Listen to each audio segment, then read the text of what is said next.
අපි කට්ටිය දැන් කැම්පින් කරලා මේ උඩට යන ගමන් දැන් අපි මඩුල්සිම යන්න කියලා හදන්නේ. කිලෝමීටර් 6යි මෙතන ඉඳන් තියෙන්නේ. මේ ඉන්නේ අපේ කට්ටිය. ප්‍රචියා, ලොඩියා, තේනුක, තරිඳු, හසිත්, පුබ්බා, කවිඳු, හරි. And me.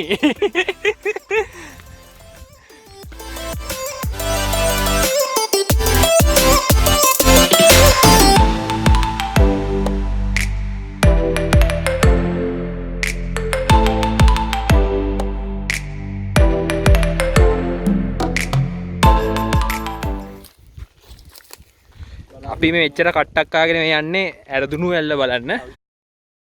මේ මාර කට්ටක් තමයි කන්නේ. කියන්නේ කවුද පෙරමුණේ ගමන් කරන්නේ කියන්නේ? යන්නේ පිස්සෙක්. පෙරමුණේ ගමන් කරන පිස්සෙක්.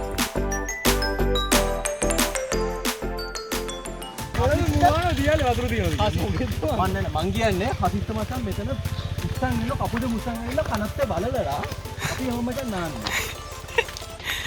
අපි දැන් ඇරදුණු ඇල්ල ආසන්නේ ඉන්නේ. දැන් සද්දය ඇහෙන ඔයගොල්ලන්ට ඇහෙනවද දන්නේ නැහැ. හොඳට සද්දය ඇහෙනවා.